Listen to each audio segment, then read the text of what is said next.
Muy buenas noches, mis queridos hermanos y amigos que han sintonizado esta programación en Zoom TV y en sus redes sociales allá en Colombia.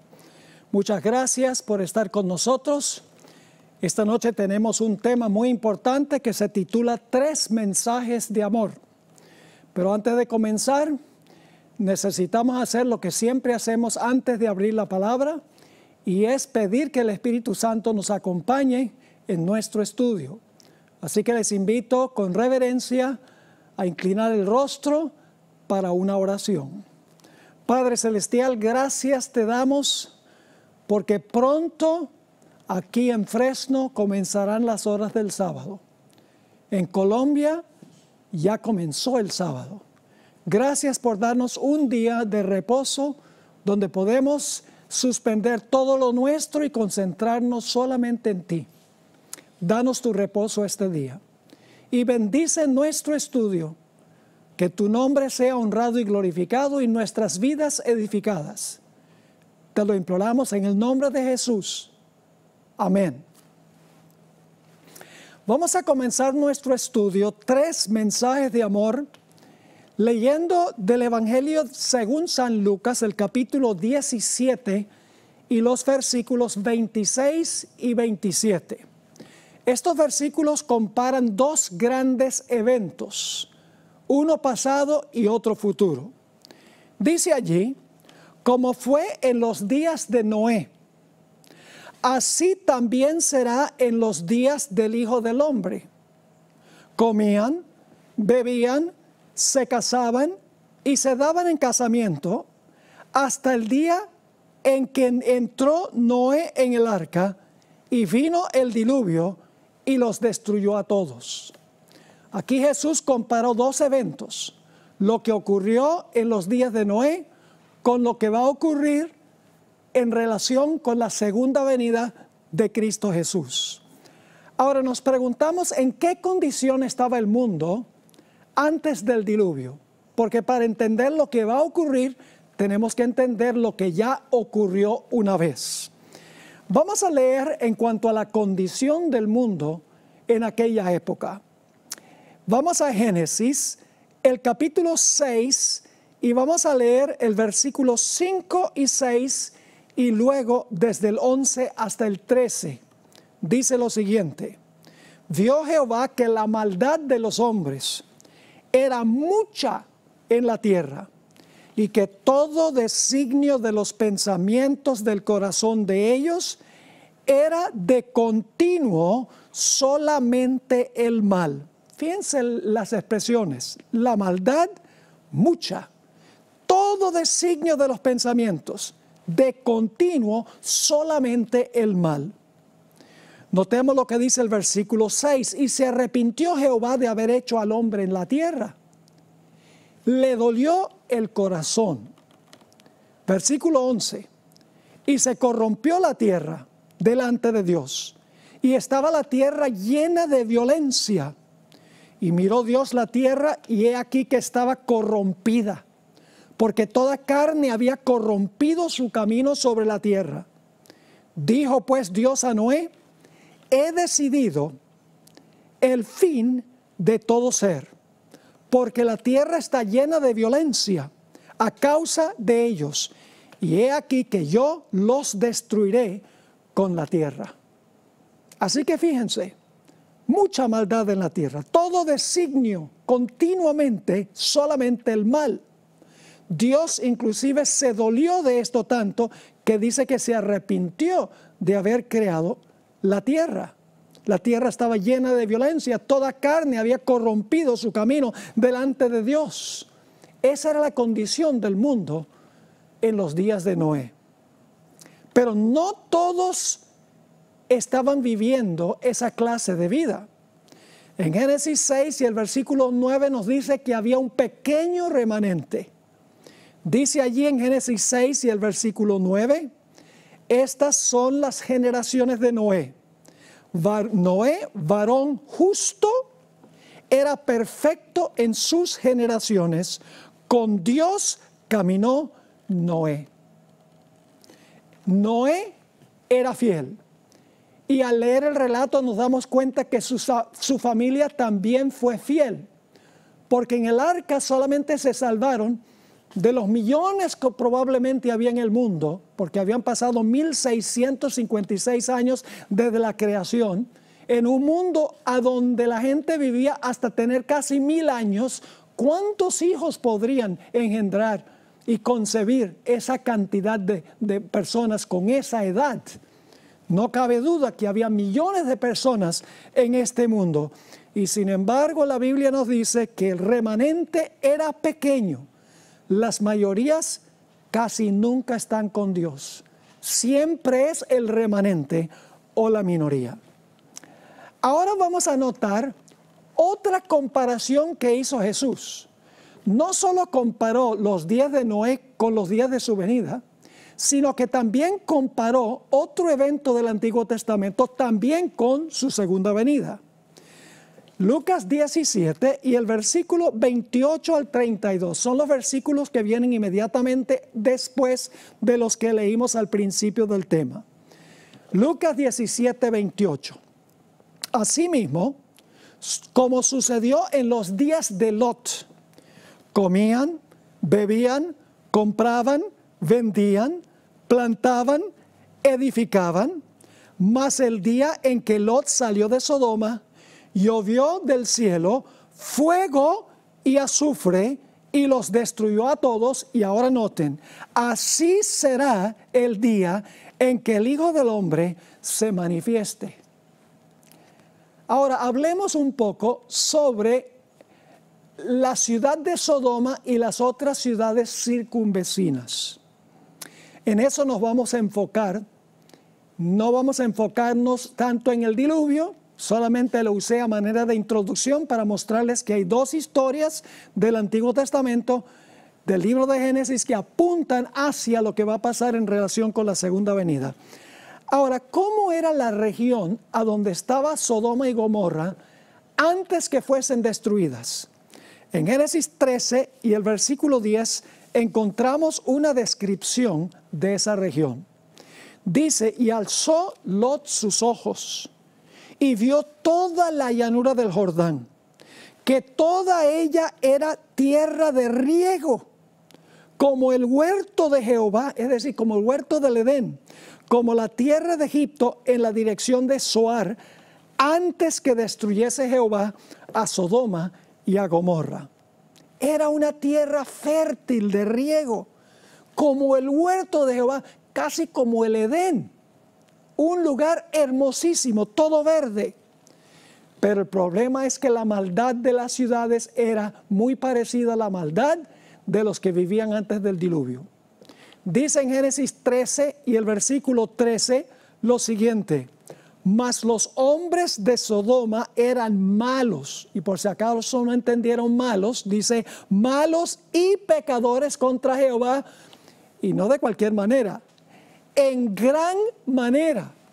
La condición de las ciudades era la misma condición que el mundo antes del diluvio. ¿Cuáles eran los pecados predilectos de Sodoma y de Gomorra? En primer lugar, perversidad sexual. La última noche de las ciudades antes de su destrucción, los hombres de Sodoma, tanto los viejos como los jóvenes, querían tener relaciones homosexuales con los ángeles que estaban en la casa de Lot. Nosotros sabemos que la palabra sodomía hoy en día viene de Sodoma, sodomizar. Es una palabra que describe aberraciones sexuales en exceso. Las ciudades también se caracterizaban por la violencia. Cuando Lot no quiso sacar a los dos ángeles para que los hombres de Sodoma tuvieran relaciones sexuales con ellos, dice que hacían los varones de Sodoma gran violencia contra Lot y querían tumbar la puerta de su casa, indudablemente para lincharlo. Otro gran pecado de las ciudades se describe en Ezequiel 16, 48 y 49, a donde dice lo siguiente: vivo yo, dice Jehová el Señor, que Sodoma, está hablándole a su pueblo Israel, que había alcanzado la condición parecida a Sodoma y Gomorra. Así que dice, vivo yo, dice Jehová el Señor, que Sodoma tu hermana y sus hijas no han hecho como hiciste tú y tus hijas. He aquí que esta fue la maldad de Sodoma, tu hermana. Ahora va a describir la maldad de Sodoma. Soberbia, saciedad de pan, es decir, abundancia de prosperidad y de pan, y abundancia de ociosidad tuvieron ella y sus hijas, y no fortaleció la mano del afligido y el menesteroso. Materialistas al máximo. Solamente se preocupaban por el bienestar de ellos e ignoraban las necesidades de los pobres y los menesterosos. Mucho tiempo libre para hacer cosas ociosas, abundancia de pan, soberbia. Las ciudades habían alcanzado la condición en que se encontraba el diluvio, el mundo antes del diluvio. En el libro de Judas, el librito antes del libro de Apocalipsis, los versículos 10 al 13, se describen los pecados de los que vivían en Sodoma y los compara con Caín, Balaam y Coré, tres de los individuos más inicuos del Antiguo Testamento.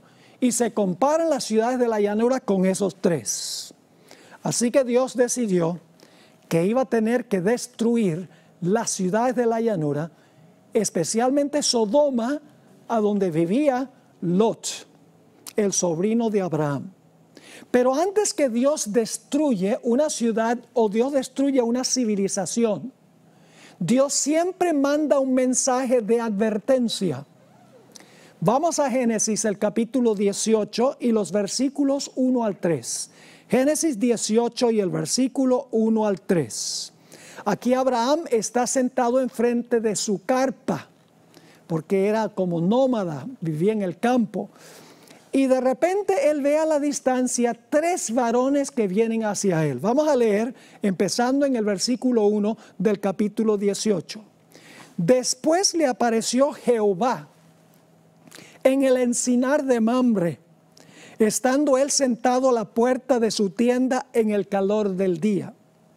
Y alzó sus ojos y miró, y he aquí tres varones que estaban junto a él. Y cuando los vio, salió corriendo de la puerta de su tienda a recibirlos, y se postró en tierra. Pero quiero que noten que ahora Abraham le va a hablar a uno solo. Vinieron tres, pero le va a hablar a uno solo, que se identifica al principio del versículo 1, dice, se le apareció Jehová en el encinar de Mamre. Así que vamos a encontrar que Abraham está hablándole a Jehová. Uno de esos tres era Jehová.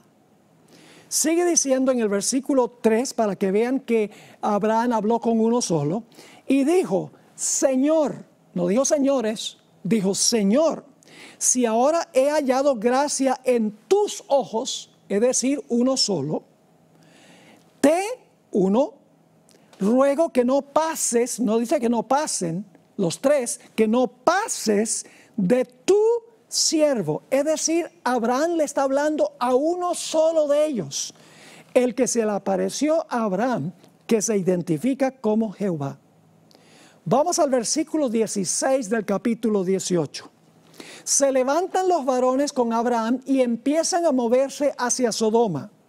Dice ahí en el versículo 16, y los varones, los tres, se levantaron de allí y miraron hacia Sodoma. Abraham iba con ellos acompañándolos. Es decir, cierta distancia Abraham va con los tres. Ahora vamos al versículo 22.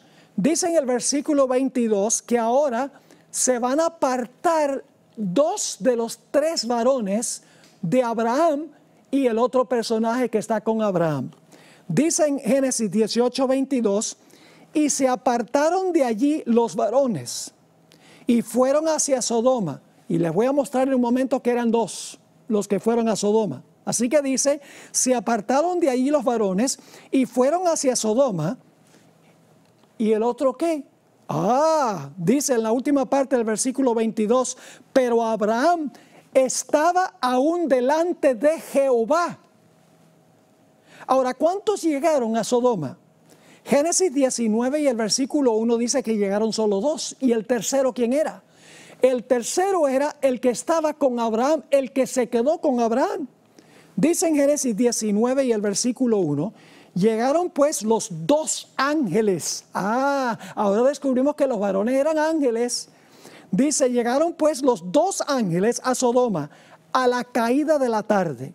Y Lot estaba sentado a la puerta de Sodoma. Y viéndolos Lot, el sobrino de Abraham, se levantó a recibirlos y se inclinó hacia el suelo.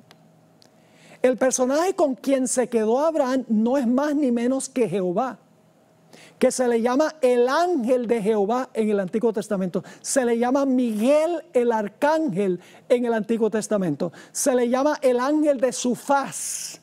Tiene muchos diferentes nombres. Son nombres que se le atribuyen a Cristo Jesús, que la Biblia dice que Jesús es Jehová. Ahora vamos a Génesis 18 y el versículo 22 al 25. ¿Por qué se quedó Jehová allí con Abraham? Porque ahora Abraham va a elevar una oración intercesora a el que está con él, a Jehová. Génesis 18, 22. Y se apartaron de allí los varones y fueron hacia Sodoma, pero Abraham estaba aún delante de Jehová. Y se acercó a Abraham y dijo: ¿destruirás también al justo con el impío? Quizá haya 50 justos dentro de la ciudad. ¿Destruirás también y no perdonarás al lugar por amor a los 50 justos que estén dentro de él? La pasión de Abraham es que los justos no sean destruidos con los impíos. Sigue diciendo en el versículo 25, lejos de ti el hacer tal, que hagas morir al justo con el impío, y que sea el justo tratado como el impío. Nunca tal hagas. Es decir, Señor, antes de destruir las ciudades, tú tienes que separar de la ciudad a los que son justos, para que los justos no sean destruidos con los impíos. Es decir, tiene que realizarse una obra de juicio para separar a los justos de los infieles. Noten lo que dice nuevamente el versículo 25. Lejos de ti el hacer tal, que hagas morir al justo con el impío, y que sea tratado el justo tratado como el impío. Nunca tal hagas. Y ahora escuchen bien, el juez de toda la tierra no ha de hacer lo que es justo. Podríamos decir que este es el mensaje del primer ángel. El primer mensaje de amor es la necesidad de separar a los justos de los impíos, para que los justos no perezcan cuando venga la destrucción. Pero ahora hay un segundo mensaje impartido por uno de los ángeles que fueron a Sodoma. En Génesis 19 y el versículo 12 y 13 encontramos estas palabras. Y dijeron los varones a Lot: ¿tienes aquí alguno más? Yernos y tus hijos y tus hijas y todo lo que tienes en la ciudad, sácalo de este lugar. Es decir, sal de Sodoma. Versículo 13, porque vamos a destruir este lugar, por cuanto el clamor contra ellos ha subido de punto delante de Jehová. Por tanto, Jehová nos ha enviado para destruirlo. Y noten el versículo 14. Entonces salió Lot y habló a sus yernos, los que habían de tomar sus hijas, y les dijo: levantaos, ahora fíjense, salid de este lugar, porque Jehová va a destruir esta ciudad. Mas pareció a sus yernos como que se burlaba. Así que el primer mensaje es un mensaje del juicio, separar a los justos de los injustos. El segundo mensaje es un llamado para que Lot y los fieles salgan de Sodoma. Ahora quiero que noten también que la puerta de la gracia se cerró para Sodoma antes de la destrucción. En Génesis 19 y el versículo 9 y 10 nos dice que se cierra la puerta y los justos están dentro y los impíos están afuera. Cuando se cerró esa puerta, la gracia se cerró para las ciudades. Noten Génesis 19 y el versículo 9 y 10. Y ellos respondieron, los hombres de Sodoma: quita allá. Y añadieron: vino este extraño para habitar entre nosotros y habrá de erigirse en juez. Ahora le dicen a Lot: te haremos más mal que a ellos, es decir, que a los ángeles que estaban en la casa de Lot. Y hacían gran violencia al varón, a Lot, y se acercaron para romper la puerta. Entonces los varones alargaron la mano y metieron a Lot en casa con ellos y cerraron la puerta. La puerta de la gracia se cerró antes de la destrucción. Al final de la historia, la puerta de la oportunidad también se va a cerrar antes que Jesús venga. Ahora hay un tercer mensaje también. Noten lo que tenemos en Génesis, el capítulo 19 y el versículo 24. Ya cuando los casos están decididos, ahora va a caer fuego y azufre del cielo. Dice allí en Génesis 19, 24 y 25, entonces Jehová hizo llover sobre Sodoma y sobre Gomorra azufre y fuego de parte de Jehová desde los cielos, y destruyó las ciudades y toda aquella llanura, con todos los moradores de aquellas ciudades y el fruto de la tierra. El tercer mensaje nos dice que ahora los que rechazaron el mensaje, sobre ellos cae fuego y azufre. Y quiero que noten que no solamente cae fuego y azufre, sino que el humo asciende. Fuego y azufre baja y el humo asciende. Y ustedes dicen, ¿por qué está enfatizando estas cosas? Porque en Apocalipsis encontramos también 3 ángeles que imparten mensajes en este mismo orden, como vamos a ver. Noten Génesis 19, 28. Y miró Abraham hacia Sodoma y Gomorra, y hacia toda la tierra de aquella llanura miró, y he aquí que el humo subía de la tierra como el humo de un horno. Fuego y azufre que caen y humo que sube. Pero también hubo un remanente fiel, pequeño, que salió de Sodoma antes de su destrucción. En Génesis 19, 29 nos dice que Abraham había orado por Lot y por su familia. Dice allí, así, cuando destruyó Dios las ciudades de la llanura, Dios se acordó de Abraham y envió fuera a Lot de en medio de la destrucción al asolar las ciudades donde Lot estaba. ¿Qué clase de hombre era Lot? No compartía los pecados de la ciudad. Porque nos dice en 2 de Pedro, el capítulo 2 y el versículo 7 y 8, 2 de Pedro 2, 7 y 8, lo siguiente. Se usa la palabra justo 4 veces para describir a Lot. Dice allí, y libró al justo Lot, varón justo, abrumado por la nefanda conducta de los malvados, porque este justo que moraba entre ellos, afligía cada día su alma justa, viendo y oyendo los hechos inicuos de ellos. Lot clamaba y gemía por las abominaciones que se estaban cometiendo en la ciudad. Así que el fuego y el azufre descendieron del cielo y las ciudades fueron destruidas. El humo de su incendio subió. Ahora en Judas, el versículo 7 nos describe la destrucción de las ciudades y la clase de fuego que destruyó las ciudades, específicamente en este caso Sodoma, a donde vivía Lot. Noten Judas 7 la calidad de fuego que destruyó la ciudad de Sodoma. Dice allí, como Sodoma y Gomorra y las ciudades vecinas, las cuales de la misma manera que aquellos, habiendo fornicado e ido en pos de vicios contra naturaleza, es decir, relaciones sexuales ilegítimas, ilícitas, fueron puestas por ejemplo, es decir, Sodoma y Gomorra fueron puestas por ejemplo, sufriendo el castigo del fuego eterno. ¿Qué clase de fuego destruyó a Sodoma y a Gomorra? Dice aquí, sufrieron el castigo del fuego eterno, pero ahora vamos a ver que tenemos un problemita. Porque en 2 de Pedro, el capítulo 2 y el versículo 6, nos dice algo muy interesante en cuanto a el fuego que destruyó las ciudades. Dice en 2 de Pedro 2 y el versículo 6, y si condenó por destrucción a las ciudades de Sodoma y de Gomorra, reduciéndolas a ceniza y poniéndolas de ejemplo a los que habían de vivir impíamente. Las ciudades fueron reducidas a ceniza, pero fueron destruidas con fuego eterno. Pero ¿cómo puede ser que el fuego eterno destruyó las ciudades si las ciudades fueron reducidas a cenizas? Las cenizas son el resultado de lo que se consumió cuando se apaga el fuego. ¿Cómo puede ser fuego eterno y las ciudades fueron reducidas a cenizas? Tal vez hay algo que muchas personas no han entendido, particularmente aquellos que pertenecen a iglesias a donde se cree que el fuego del infierno va a arder por los siglos de los siglos sin fin.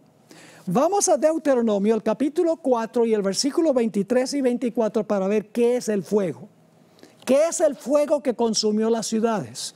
Dice allí en Deuteronomio 4, 23 y 24, Dios le está hablando a su pueblo Israel: guardaos, no os olvidéis del pacto que Jehová vuestro Dios, que Él estableció con vosotros, y no os hagáis escultura o imagen de ninguna cosa que Jehová tu Dios te ha prohibido. Porque Jehová tu Dios es fuego consumidor, Dios celoso. ¿Qué es Dios? Fuego consumidor. No significa que Dios es un montón de llamas de fuego en persona. Es un símbolo de lo que es Dios. Así que dice, Dios es el fuego consumidor. Esto se repite en el Nuevo Testamento, en el libro de Hebreos, el capítulo 12 y el versículo 28 y 29, a donde dice lo siguiente: así que, recibiendo nosotros un reino inconmovible, tengamos gratitud y mediante ella sirvamos a Dios, agradándole con temor y reverencia, porque nuestro Dios es fuego consumidor. ¿En qué sentido es Dios el fuego consumidor? Vamos a Éxodo 24 y el versículo 15 al 17 para ver qué aspecto de Dios es el fuego consumidor. Dice ahí en Éxodo 24 y el versículo 15: entonces Moisés subió al monte, es el monte Sinaí, y una nube cubrió el monte. Y ahora escuchen bien: y la gloria de Jehová reposó sobre el monte Sinaí, y la nube lo cubrió por 6 días. Y al 7º día llamó a Moisés de en medio de la nube. Así que Dios va a hablar.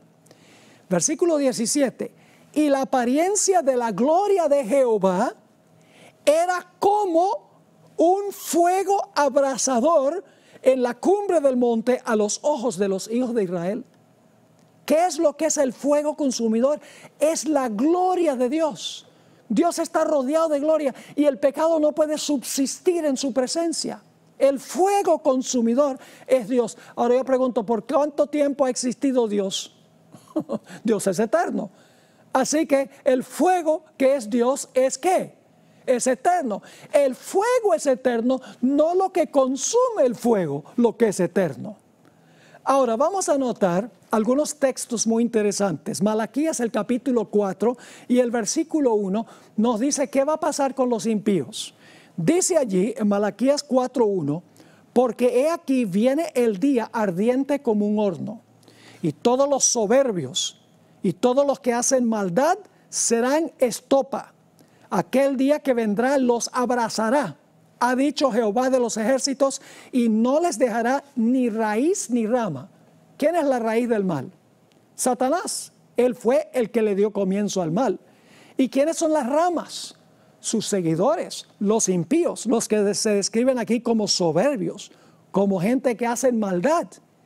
No va a quedar ni raíz, porque Satanás va a ser destruido. No va a quedar tampoco rama, sus seguidores. Noten Malaquías 4 y el versículo 3, ¿a qué van a ser reducidos los impíos? Dice ahí en Malaquías 4:3: hollaréis a los malos, los cuales serán ceniza bajo las plantas de vuestros pies, en el día en que yo actúe, ha dicho Jehová de los ejércitos. Los impíos serán reducidos a cenizas. Si van a ser reducidos a cenizas es porque se van a apagar. Y usted dice, entonces, ¿cómo es el fuego eterno? El fuego eterno es la gloria de Dios. No son los impíos que van a quemarse eternamente, no. El fuego eterno, que es la gloria de Dios, los va a consumir y serán reducidos a cenizas. Satanás también será reducido a cenizas. En Ezequiel 28 y el versículo 18 y 19 nos dice lo siguiente en cuanto a Satanás: con la multitud de tus maldades y con la iniquidad de tus contrataciones profanaste tu santuario. Yo pues saqué fuego de en medio de ti, el cual te consumió, y te puse en ceniza sobre la tierra a los ojos de todos los que te miran. Todos los que te conocieron de entre los pueblos se maravillarán sobre ti. Espanto serás y para siempre dejarás de ser. Satanás será reducido a cenizas y para siempre dejará de ser. Es decir, ya no va a existir. Porque la gloria de Dios, el fuego eterno de Dios lo va a consumir. Dios todavía tendrá su gloria, Dios todavía será fuego consumidor después que Satanás sea reducido a cenizas y los impíos sean reducidos a cenizas. Porque la gloria de Dios es eterna. Es la gloria de Dios, el fuego, como Dios que es eterno, no lo que el fuego consume. Esto nos ayuda a entender algunas expresiones que muchos han entendido mal. Segunda de Tesalonicenses 1 y el versículo 6 al 9 dice: porque es justo delante de Dios pagar con tribulación a los que os atribulan, dice el apóstol Pablo. Y a vosotros que sois atribulados, daros reposo con nosotros cuando se manifieste el Señor Jesús desde el cielo con los ángeles de su poder. ¿Cómo se va a manifestar? Versículo 8, en llama de fuego, para dar retribución a los que no conocieron a Dios, ni obedecen al evangelio de nuestro Señor Jesucristo. Ahora escuchen, los cuales sufrirán pena de eterna perdición. Y algunos dicen se van a estar perdiendo y perdiendo y perdiendo y perdiendo. No, el fuego los va a destruir y van a quedar destruidos para siempre. Su perdición es eterna porque nunca van a existir más. Así que dice, los cuales sufrirán pena de eterna perdición. ¿Y por qué es que sufren eterna perdición? Porque están excluidos de la presencia del Señor y de la gloria de su poder. Mateo 25, 41 y 46 son otros dos textos que mucha gente entiende mal, interpreta mal. Porque ellos creen que es el fuego lo que es eterno. No, no, Dios es fuego consumidor y Él es eterno, así que el fuego es eterno. Noten lo que dice Mateo 25, el versículo 41 y luego el versículo 46. Entonces dirá también a los de la izquierda, hablándole a los cabritos: apartaos de mí, malditos, ¿al qué? Al fuego eterno preparado para el diablo y sus ángeles. ¿Qué es eterno? ¿El diablo y sus ángeles? No, es el fuego lo que es eterno. Ya leímos que Satanás y sus ángeles van a ser destruidos, los impíos van a ser destruidos. Así que el fuego es eterno, pero no lo que consume el fuego. Noten el versículo 46, hablando de los impíos. E irán estos al castigo eterno y los justos a la vida eterna. Los impíos serán castigados, serán reducidos a cenizas y quedarán castigados por la eternidad, porque nunca volverán a existir. No es que van a seguir siendo castigados y castigados y castigados y castigados por la eternidad. No, sufren la muerte eterna y no vuelven a resucitar. Por eso es que su castigo es eterno en sus resultados. Ahora, quiero que notemos algo muy sorpresivo. Se van a sorprender ahora. Los que van a vivir en el fuego eterno no son los malos, sino los buenos. No son los perdidos, sino los salvos. Y dice, pastor, ¿cómo dice usted que los justos, que los salvos van a vivir en medio del fuego? Y que no son los malos que van a estar en el fuego. Bueno, vamos a dejar que la Biblia nos diga esto. Porque esta doctrina del infierno es una doctrina diabólica, como se enseña en el mundo cristiano, de que Dios va a torturar a los impíos por la eternidad, quemándose y revolcándose en el fuego. ¿Qué clase de Dios es ese? ¿Sería ese un Dios de amor? Cuando los impíos se están revolcando en las llamas, sufriendo terriblemente, ese no es el Dios que yo sirvo. Noten Isaías 33, 11 y 12, a donde se describe la destrucción de los impíos. Dice, hablando de los impíos, concebisteis hojarascas, rastrojo daréis a luz. El soplo de vuestro fuego os consumirá, y los pueblos serán como cal quemada, como espinos cortados serán quemados con fuego. Eso es lo que va a pasar con los impíos.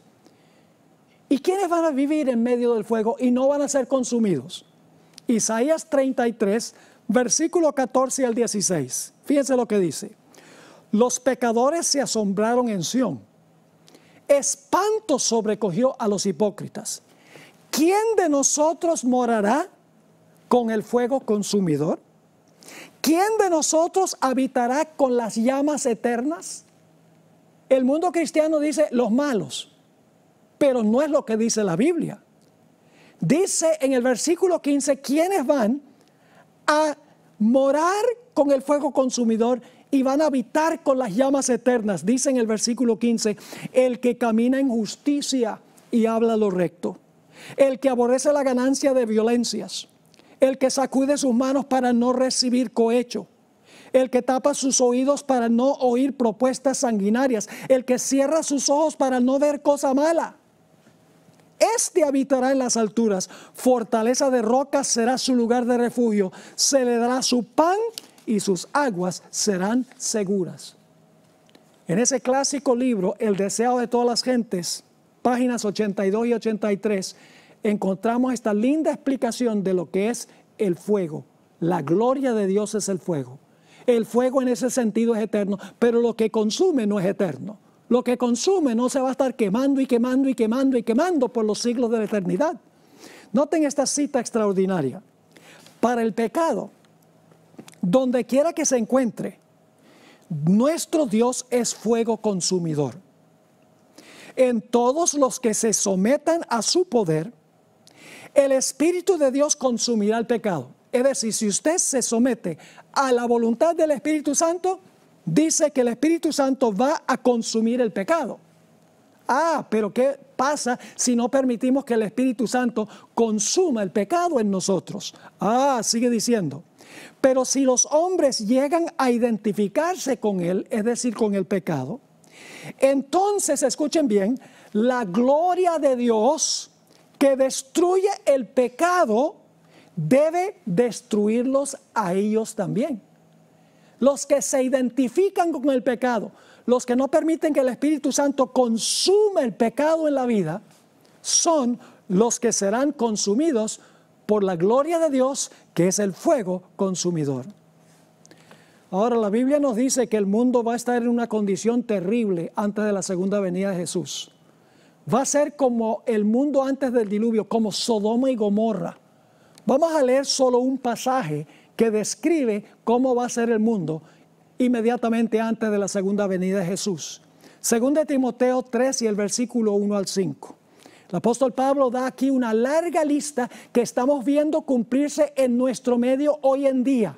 Lo vemos en las noticias, lo vemos en el periódico todos los días. Dice en 2 Timoteo 3 y el versículo 1, también debes saber esto, que en los postreros días vendrán tiempos peligrosos. Fíjense, los postreros días al final de la historia, porque habrá hombres amadores de sí mismos, avaros, vanagloriosos, soberbios, blasfemos, desobedientes a los padres, ingratos, impíos, sin afecto natural, implacables, calumniadores, intemperantes, crueles, aborrecedores de lo bueno, traidores, impetuosos, infatuados, amadores de los deleites más que de Dios, que tendrán apariencia de piedad, pero negarán la eficacia de ellas. A estos evita. Los que están haciendo estas cosas son personas que profesan piedad. Van a la iglesia, van a misa, pero no permiten que el Espíritu Santo consuma el pecado en su vida. Esta es una descripción lóbrega de la condición del mundo antes de la segunda venida de Jesús. Pero antes que Jesús venga a destruir este mundo y los que se identifican con el pecado, Él manda 3 mensajes de advertencia. Ahora fíjense, si ustedes ven 3 ángeles en Génesis, deben preguntarse, ¿será que en otra parte de la Biblia también habla de 3 ángeles? Inmediatamente nos damos cuenta que en Apocalipsis, el capítulo 14, hay 3 mensajes de 3 ángeles a todo el mundo, a toda nación, tribu, lengua y pueblo, y siguen el mismo orden que los que vimos en Génesis. Solo que en Génesis tiene que ver con la destrucción de Sodoma y Gomorra, al final de la historia tiene que ver con la destrucción final del mundo. Vamos a Apocalipsis 14 y el versículo 6 y 7, que es el mensaje del primer ángel. ¿Recuerdan que el mensaje del primer ángel en el Antiguo Testamento era el juicio, la necesidad de separar a los justos de los injustos para que los justos no fueran destruidos con los injustos? Apocalipsis 14, 6 y 7 dice, vi volar por en medio del cielo a otro ángel que tenía el evangelio eterno, que es lo que hemos estado predicando aquí. Ayer hablamos en cuanto al bautismo, cómo podemos nosotros cubrirnos de Jesús, para que cuando Jesús venga podamos decir, he aquí, este es nuestro Dios, le hemos esperado, Él nos salvará, para que no seamos consumidos por la gloria de Dios. Dice allí entonces, vi volar por en medio del cielo a otro ángel, que tenía el evangelio eterno para predicarlo a los moradores de la tierra, a toda nación, tribu, lengua y pueblo, ya no solamente a Sodoma y Gomorra, a todo el mundo, diciendo a gran voz, temed a Dios y dadle gloria, porque la hora de su juicio ha llegado. Y luego llama a adorar al Creador. Y adorar a aquel que hizo el cielo y la tierra, el mar y las fuentes de las aguas. Esto indica de que debemos guardar el sábado. Porque el sábado, como vimos, es la señal del Creador. Así que cuando el primer ángel dice, adora al Creador, la hora del juicio ha llegado, la hora de separar a los justos de los injustos ha llegado. Y eso es lo que está haciendo Jesús en el cielo, en el presente, examinando los registros y mostrando quién es un verdadero seguidor de Jesús. Porque hay muchos que profesan, pero no lo son. La iglesia tiene vírgenes sabias y fatuas. La iglesia tiene peces buenos y peces malos. La iglesia tiene trigo y cizaña. La iglesia tiene aquellos que tienen apariencia de piedad y aquellos que verdaderamente son piadosos. Por eso hay que hacer un juicio de separación. Y Jesús está haciendo eso, examinando los registros uno por uno de cada persona en este mundo. Porque Él no quiere destruir a los justos con los impíos. Pero hay un segundo mensaje. Recuerdan que uno de los ángeles le dijo a Lot, salgan de ahí porque lo vamos a destruir. Bueno, noten Apocalipsis 14 y el versículo 8. Otro ángel le siguió al primero, diciendo, ha caído Babilonia, que sería lo mismo que Sodoma y Gomorra a nivel mundial, la gran ciudad, porque ha hecho beber a todas las naciones del vino del furor de su fornicación. El vino representa sus falsas doctrinas. La mayoría del mundo absorbe esas doctrinas. Vamos al capítulo 18 y el versículo 1 hasta el versículo 5 para que vean que este mensaje segundo tiene una dimensión adicional al final de la historia. Dice en Apocalipsis 18:1, después de esto vi a otro ángel descender del cielo con gran poder y la tierra fue alumbrada con su gloria. Y clamó con voz potente diciendo, ha caído la gran Babilonia. Y se ha hecho habitación de demonios y guarida de todo espíritu inmundo y albergue de toda ave inmunda y aborrecible. Fíjense, la condición del mundo igual que con Sodoma y Gomorra, igual que antes del diluvio. Versículo 3. Porque todas las naciones han bebido del vino del furor de su fornicación, y los reyes de la tierra han fornicado con ella, y los mercaderes de la tierra, fíjese aquí, los reyes, los mercaderes, las muchedumbres, toda esta gente están en Babilonia. Ahora fíjense lo que dice en el versículo 4. Y oí otra voz del cielo que decía, salid de ella, pueblo mío. Qué interesante.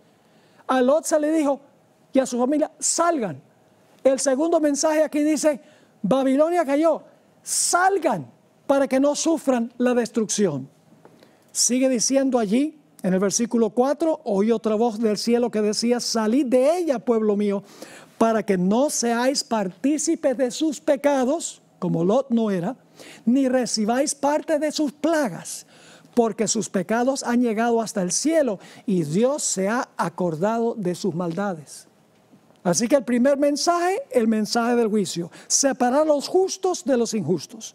El segundo mensaje, Babilonia cayó. Sodoma y Gomorra, simbolizando el mundo al final de la historia, ha caído. Salgan de allá antes de la destrucción. Y luego viene el tercer mensaje. Los que no salgan, sobre ellos caerá fuego y azufre y el humo ascenderá. Qué interesante, lo mismo que vimos en el libro de Génesis. Noten Apocalipsis 14, 9 al 11.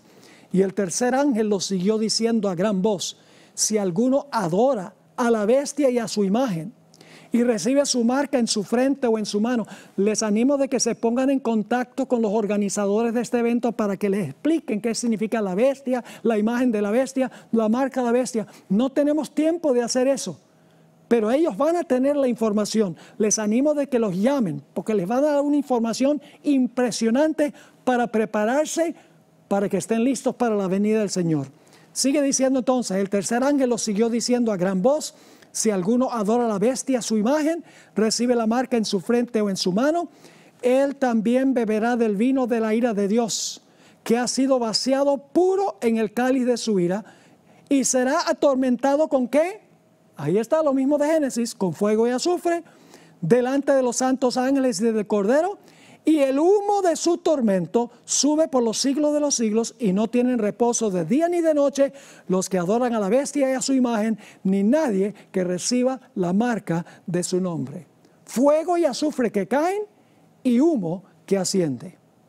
Pero antes que venga la destrucción, la puerta de la gracia se va a cerrar. Y va a venir un tiempo de angustia cual no se ha visto jamás en la historia del mundo. Noten el Salmo 91 y los versículos 9 al 12. Aquí se describe el terrible tiempo de angustia que vendrá después de cerrarse la puerta de la gracia. Como en Sodoma se cierra la puerta y los hombres que están fuera quieren tumbar la puerta y linchar a los que están adentro. Lo mismo va a suceder con los fieles de Dios durante el tiempo de angustia. Van a estar aquí y los impíos van a querer destruirlos a ellos. Dice en el Salmo 91, 9 al 12, Dios da una linda promesa a sus fieles. Porque has puesto a Jehová, que es mi esperanza, al Altísimo por tu habitación. No te sobrevendrá mal, ni plaga tocará tu morada.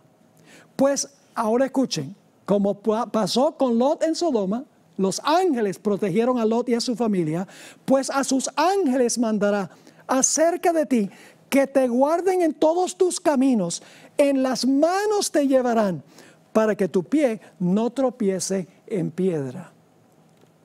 3 mensajes globales al final de la historia. Ahora necesitamos estudiar en cuanto a la mujer de Lot. En Génesis 19, el versículo 17 y luego el versículo 26 nos dice lo siguiente en cuanto a la esposa de Lot. La esposa de Lot salió de Sodoma, pero Sodoma no había salido de su corazón. Estaba enamorada del mundo. Su corazón estaba lejos de Dios. Dice en el versículo 17 de Génesis 19, y cuando los hubieron llevado fuera, es decir, los ángeles llevaron a Lot y a su familia fuera, dijeron: escapa por tu vida, no mires tras ti, ni pares en toda esta llanura. Escapa al monte, no sea que perezcas.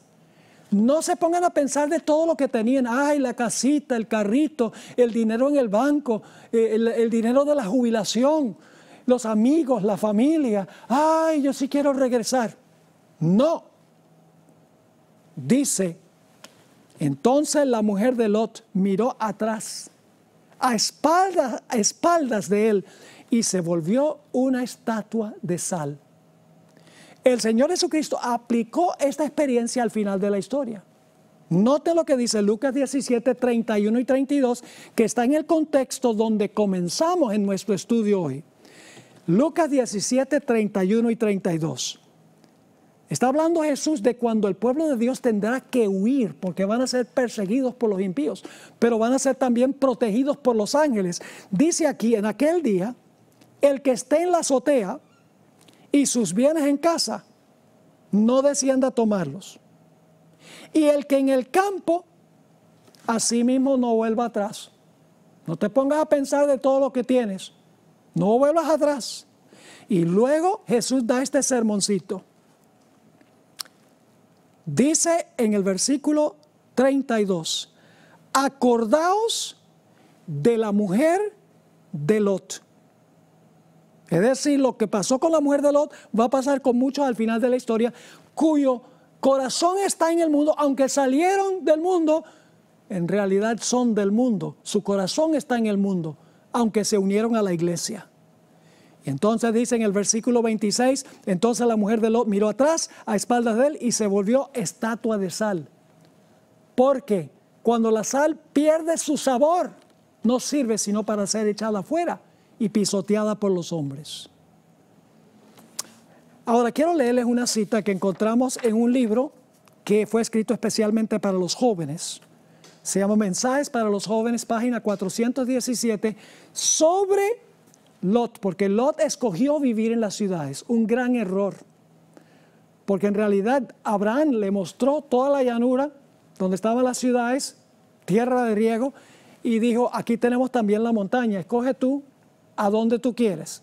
Si tú quieres ir a la llanura, yo me quedo acá. Si tú quieres venir acá, yo me voy para la llanura. Noten lo que dice en cuanto a la elección de Lot. Lot escogió a Sodoma como lugar de residencia porque se preocupó más de las ventajas temporales que iba a lograr que de las influencias morales que lo rodearían a él y a su familia. Ay, las ventajas, tenemos el supermercado, tenemos agua que sale de la llave, tenemos transporte, tenemos todas estas conveniencias. Sigue diciendo esta cita, ¿qué ganó Lot en lo que a las cosas de este mundo se refiere? Fueron destruidas sus propiedades. Algunos de sus hijos perecieron en la destrucción de la ciudad, de la impía ciudad. Su esposa se convirtió en una estatua de sal por el camino. Y él mismo se salvó, así como por fuego. Y no terminan aquí los malos resultados de su elección egoísta. La corrupción moral del lugar estaba tan entretejida con el carácter de sus hijos que ellos no pudieron distinguir entre el bien y el mal, entre el pecado y la rectitud. Y eso lo sabemos porque las hijas, después que Lot salió con las dos hijas, las hijas lo emborracharon para poder cometer incesto con él, para tener hijos de parte de su propio padre. ¿Dónde aprendieron eso? Eso lo aprendieron en Sodoma. Ahora la pregunta clave entonces, ¿cómo debemos estar nosotros viviendo ahora en este tiempo cuando nos estamos preparando para la venida de Jesús? Cuando estamos viviendo, según Mateo 24, en principio de dolores, donde hay pestilencias y terremotos y hambres, guerras y rumores de guerra, nación levantándose contra nación y reino contra reino. ¿Cómo debemos nosotros estar viviendo ahora? Mis queridos amigos y hermanos, nosotros deberíamos consagrarnos plenamente al Señor. Si no estamos bautizados, debemos bautizarnos, vincularnos con Jesús. Y entonces en el bautismo recibimos el Espíritu Santo para que el Espíritu Santo obre en nuestro corazón, nos dé victoria sobre el pecado y nos haga semejantes a Jesús. Noten 2 de Pedro, el capítulo 3 y el versículo 10, a donde se describe lo que va a pasar cuando Cristo venga. Dice allí, pero el día del Señor vendrá como ladrón en la noche, en el cual los cielos pasarán con gran estruendo, y los elementos ardiendo serán deshechos, y la tierra y las obras que en ella hay serán quemadas. Es decir, el mundo va a ser destruido por fuego. ¿Qué tenemos que hacer nosotros en vista de esto? Leamos empezando en el versículo 11, el siguiente versículo. Puesto que todas estas cosas han de ser deshechas, ¿cómo no debéis vosotros andar en santa y piadosa manera de vivir? Esperando y apresurándonos para la venida del día de Dios, en el cual los cielos encendiéndose serán deshechos y los elementos siendo quemados se fundirán. Pero nosotros esperamos según sus promesas, cielos nuevos y tierra nueva, en los cuales mora la justicia. Por lo cual, oh amados, estando en espera de estas cosas, procurad con diligencia ser hallados por Él sin mancha e irreprensibles en paz. Eso solo viene cuando tenemos una relación íntima y personal con Cristo Jesús. Y eso se realiza, el primer paso es cuando nos bautizamos, cuando nos unimos con Cristo. Recibimos el don del Espíritu Santo y el perdón de los pecados. Sepultamos el pecado. Resucitamos a una vida completamente nueva en Jesús. Somos nuevas criaturas, como dijo el apóstol San Pablo. Y luego el Espíritu Santo va a obrar en nuestra vida, en nuestro corazón, para transformarnos a la imagen de nuestro querido Señor Jesús. Un último pasaje, la epístola a Tito, capítulo 2 y el versículo 11 al 14. Tito 2, 11 al 14. Porque la gracia de Dios se ha manifestado para salvación de todos los hombres, enseñándonos, fíjese que la gracia de Dios nos enseña algo, enseñándonos que, renunciando a la impiedad y a los deseos mundanos, vivamos en este siglo sobria, justa y piadosamente, aguardando la esperanza bienaventurada y la manifestación gloriosa de nuestro gran Dios y Salvador Jesucristo, quien se dio a sí mismo por nosotros, para redimirnos de toda iniquidad y purificar para sí un pueblo propio, celoso de buenas obras. Así que nos enseña la gracia de Dios que debemos renunciar la impiedad, los deseos mundanos. Debemos vivir sobriamente, justamente, piadosamente. Y Dios quiere purificar a un pueblo, como dice aquí, su propio pueblo, celoso de buenas obras. Nosotros no lo podemos hacer. Por más que nos esforcemos, no podemos vencer el pecado en nuestra vida. No se pierdan la próxima presentación, que va a ser mañana en la mañana, a las 11 de la mañana, allá en Colombia, porque vamos a hablar sobre cómo es posible vencer el pecado en nuestra vida. Todo lo puedo en Cristo que me fortalece, dijo el apóstol San Pablo. No dijo todo lo puedo menos vencer el pecado en Cristo que me fortalece. Dice todo lo puedo en Cristo que me fortalece.